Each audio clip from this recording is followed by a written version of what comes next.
Hey guys, it's SJ. Welcome around to Baby Name Mondays. I hope you're super duper well. Today's list is the most requested list from 2 weeks ago, because last week I did that sort of bonus video with my husband Henrik. Thank you so much for watching his baby name debut.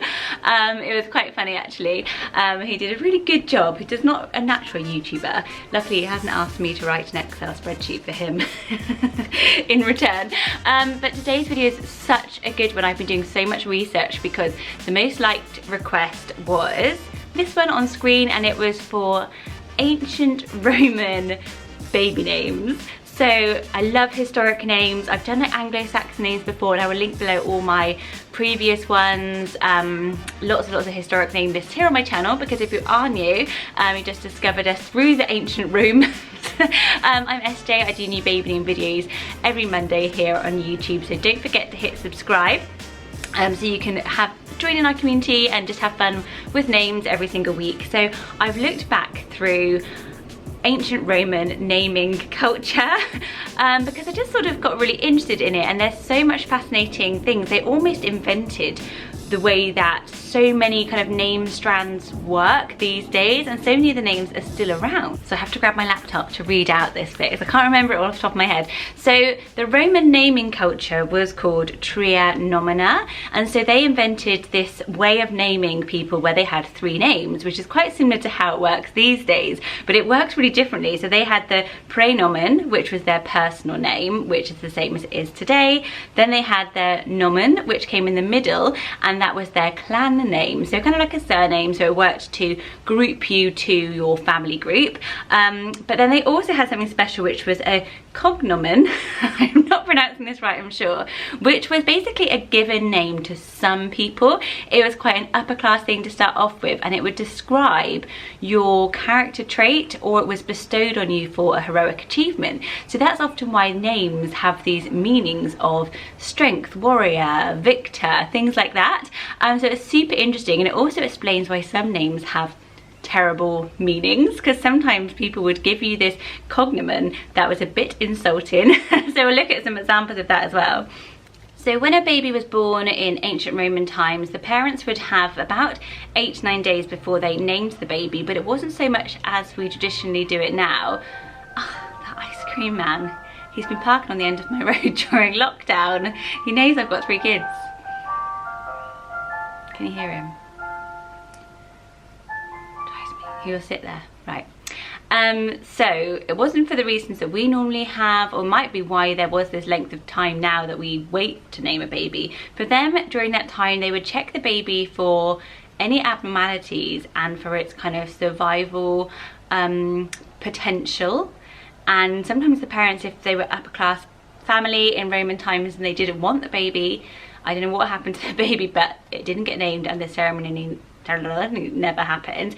So I think it was something like 8 days for a girl or 9 days for a boy. They would have this festival where they would name the baby, and the names were often, you know, the father's name would pass to the first son, the second son would have an uncle's name, and it was very much the way that we do now, but that was why there was so much grouping of names. There weren't very many names in circulation. There were like 30 names in circulation in ancient Roman times. It should have been an easy list. Should have just given you those. And only 18 were kind of in popular use, and mainly it was things like there was always a male and a female version of any such name. It was also really interesting that while men got kind of their father's name and then their maybe uncle's names, or then somebody else in their family's names, girls just got one name, and they were often then just numbered. So it shows how society was so different back then. So I think it was Julius Caesar's daughters were Claudia Prima, his second daughter was Claudia Secunda, and his third daughter was Claudia Tertio. So crazy way of naming babies, but it's so fascinating to me. I've literally loved reading all of this stuff. And Julius Caesar is probably the most well-known name figure from ancient Rome. And he was named actually Gaius Julius Caesar, and Caesar means hairy. So as I said, it's not always a complimentary name, your cognomen. I just started thinking, what would my cognomen be if you had to give me one? Let me know below. I don't mind. You can be mean, I don't mind.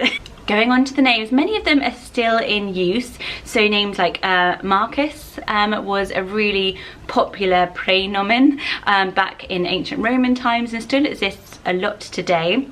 Whereas Felix, which means lucky or happy, was actually a cognomen.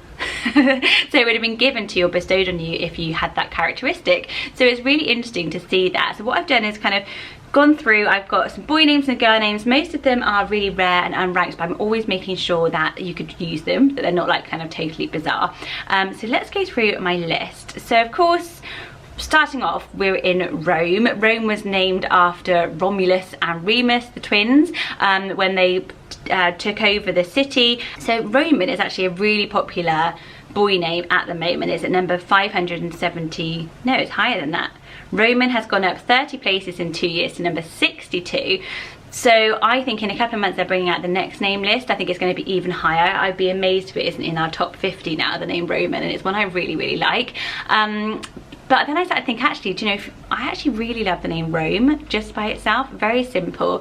You know, we use place names, city names all the time. And Rome also has that kind of to roam and to wander, which obviously is spelt differently, but it's lovely as well. So I looked that up, and actually it's ranked at number 572. There were 65 boys named just Rome last year, and 5 girls named just Rome. I think it's lovely for a girl, but I wanted to pop that one in there. That's a little bonus for you. So my first girl name is a name that has really been on my mind since I read it this week, and it's the name Cornelia. I just really like it. I don't think I've ever had it on a list before. We've looked at Cordelia, like on things like that, but Cornelia is so soft, and we love names like Amelia. We love that ear ending. So Cornelia is really beautiful. It means wise in Latin. Cornelia was the first wife of Julius Caesar. She was considered to be the sort of ultimate woman, womanly virtue, good woman. So to be called Cornelia was a very proud name to have back in ancient Rome. So there was a Corneli family, and all the women in that family would have been called Cornelia. So you could be Cornelia Prima in your family maybe. And what I loved about it as well was that I thought there were so many beautiful nicknames for it. So a lot of the time we talk about, we love the nickname Connie, but maybe not Constance, Nelly or Nell, and it's just got loads of options for that. So I thought that, and actually apparently Leah is the Dutch version of the nickname. So yes, lots of options there for Cornelia. First boy name is Cato. It's totally unranked, which I find so surprising because it's so bang on trend, short sweet boy name ending in O. And it's also in the character in the Hunger Games. So Cato was, I think he's in the first film, I've not read the book, sorry. And he is like a career tribute who, yeah, I will get obsessed with Hunger Games if I start talking about it. But Cato, so I'm surprised the name hasn't got more popular. But it's an ancient Roman name. It was a given name and means wise in Latin. So if you were very wise, you would be this name would be bestowed upon you. There are a few famous wearers of it. 2nd century BC Roman statesman, author and censor Marcus Porcius Cato.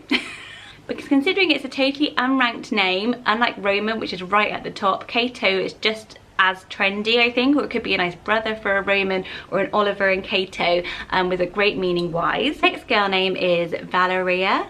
So Valeria is very much like the French name Valerie, but it actually roots back to ancient Greece as the female form of the male name Valerius.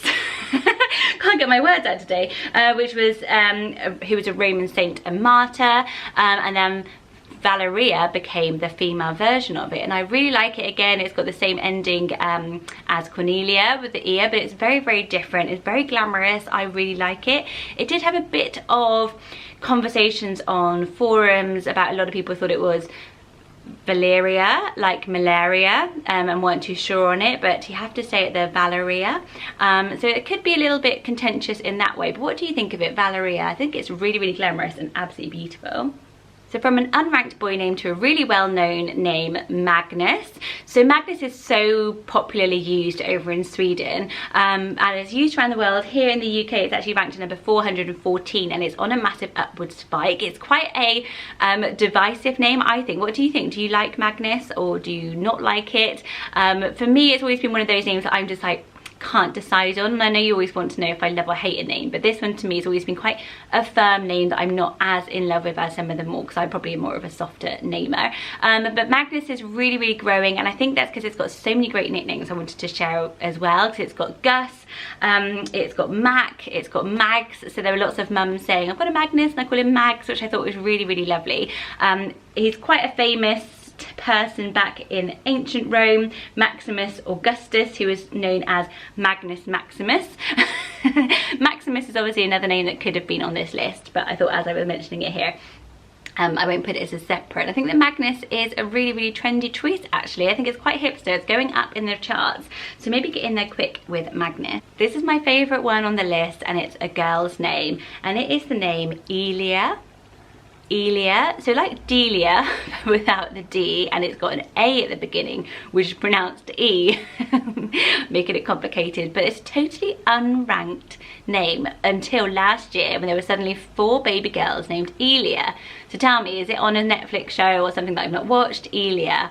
I think it's just so pretty and so trendy for right now, really unusual, and I like the A at the beginning. I think that that makes it really quirky, and I wouldn't be put off by that, because I like unusual spellings and things like that anyway. Elia. So I absolutely love it as well because it is derived from the female form of the Greek god Helios, who is a titan, and I think that's one we're all kind of a bit familiar with, where he used to ride across the sky each day in a chariot pulled by 4 horses to bring the sun up. And I loved that. Like, I can imagine having a little girl called Elia who had like kind of lots of chariot horses kind of symbolism throughout her room. I always talk about decorating their room like this. Am I the only one who would ever think of doing that? Elia. Anyway, I absolutely love it. It's totally unranked apart from last year, 4 baby Elias, but sometimes things pop on and pop off again. But yeah, go for it. And the next one, I don't know, this is probably my favourite boy one, is the name Telus.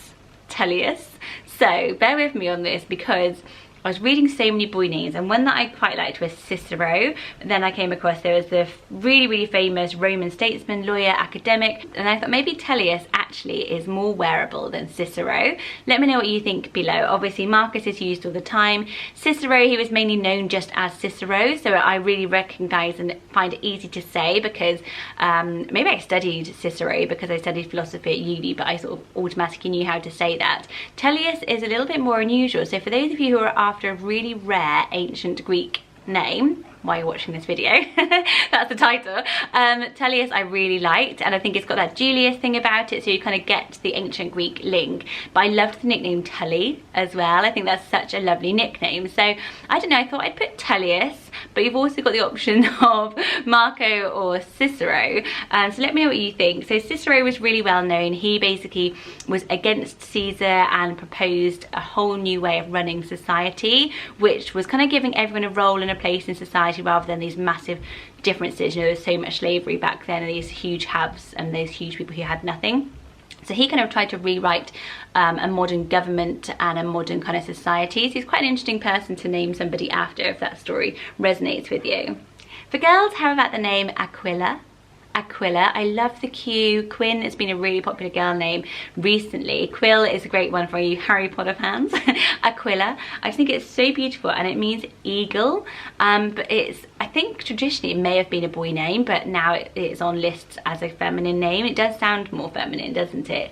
But Aquila was the eagle, which was the thunderbird of the Greeks, a very, very strong, huge symbolic bird. And I love the eagle meaning with the really beautiful kind of soft Aquila as the name. It's also a constellation, and we absolutely love space names like Luna at the moment. And let me read this because apparently it represents the bird that carried Zeus's thunderbolts through the air, through the galaxy. So it's also got that astrological side to it as well. So I love Aquila. I love all the meanings of it. Probably one that I would sit and research a bit longer as well. So let me know if you find anything more out about Aquila. It's totally unranked here, but it might be ranked in your country. And the last one is a boy name, and it's the name Marcellus. So what's Marcellus in? I'm always sure that I've heard it on some sort of Netflixy thing, but Marcellus is again one of the given names and it means young warrior. So this name would have been bestowed on somebody who had a family name and then they would have been a young warrior, so they would have been given the additional name of Marcellus. And with Maximus being kind of well known, I thought Marcellus, to me, it was a really lovely alternative if you are after something different, but it's very wearable. Like, I think sometimes with long, softer boy names, you know, that they're a bit like, oh, does it sound feminine? I don't know what you think, but I think this name to me is very much like a Sebastian, which is such a popular name in Marcellus. I think is really, really lovely. It was the name of 2 popes. And yeah, it's sort of one of those that's rising. It had a lot of chatter about it actually. When I've always researched names, I read a lot of forums and a few people were talking about, what do you think of the name Marcellus? And it was kind of coming up. So it's totally unranked at the moment, but a great one steeped in history of ancient Rome. I hope you enjoyed this list. Thanks so much for being here this week. I always will do the most popularly requested list next week, so do get your requests in the comment section below. Also do add to this list. I had such a humongous long list and I just don't want to make the video like 40 minutes long, but I can definitely repeat it. Or I thought what I could look at is the Greek god names, because there are some amazing ones. I really enjoyed this list, so thank you so much for recommending it and for liking it. If you haven't subscribed yet but you've watched 1 or 2 of these videos, do consider just taking a second to hit subscribe. It's totally free and just means that you're part of our community here and we can involve you as much more as possible, and also get to that 100,000 subscribers and do some sort of massive community celebration. I don't know what we'll do. I'll have to have a good think of something. Take care everyone, have a lovely evening, and I will see you on Wednesday for another video and more baby names next Monday. Bye guys.